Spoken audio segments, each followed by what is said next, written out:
દર્શક મિત્રો, પાટવી ગુજરાતી ન્યૂઝમાં આપ સૌનું હાર્દિક સ્વાગત છે। શહેરાના સંભાલી ગામના બારિયા ફળિયામાં પાણી માટે વલખા, નલ સે જળના નળ પહોંચ્યા પાણું, પરંતુ પાણી નહીં। શહેરા તાલુકાના સંભાલી ગામના બારિયા ફળિયામાં પીવાના પાણીની સમસ્યા યથાવત છે।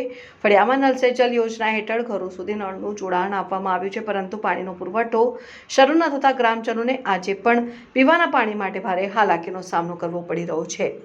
હેન્ડપંપ છે અને તે પણ જર્જરિત હાલતમાં હોવાથી પૂરતું પાણી મળતું નથી। પરિણામે સ્થાનિક મહિલાઓ અને અન્ય ગ્રામજનોને પાણી માટે દૂર સુધી જવું પડે છે।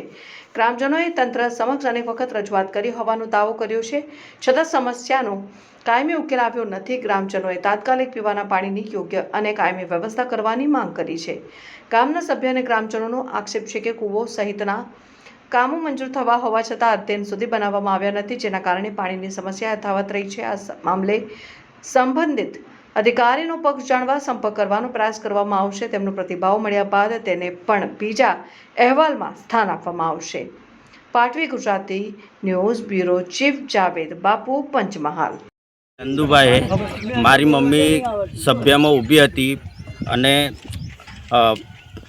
સોચ ખાડા 15 આવેલા વોર્ડ નંબર 1 અને વોર્ડ નંબર 2 ની અંદર પગી કાંતિભાઈ જગાભાઈ, પગી ખોટ અર્જનભાઈ કોદરભાઈ, પગી રમેશભાઈ અભાભાઈ, પગી અભાભાઈ મોનાભાઈ,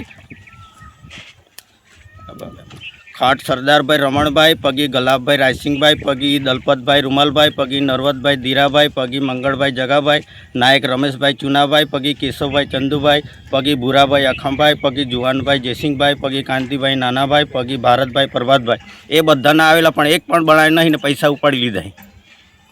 કોણે ઉપાડી લીધા છે પૈસા? જયંતિભાઈ પ્રભાતભાઈ ને તલાટી। શું માંગ છે તમારી? અમારે થવું જોઈએ કામ, ડાયરેક્ટ એમને પૈસા ડાયરેક્ટ ઉપાડે, એક પણ સોચ ખાડો બન્યો નથી। આ બાબતે તમે તંત્રને રજૂઆત કરી? રજૂઆત કરેલી, જે તાલુકામાં જઈને બેનને જે ગામ સેવક છે એને, પણ કંઈ કામ ધ્યાન લીધું નથી। શું રજૂઆત છે બીજી? રજૂઆત એ જ કે જે અમે સાહેબને જઈને વાત કરવાના છીએ। હવે તે આપનું નામ? પગી કેશવભાઈ ચંદુભાઈ।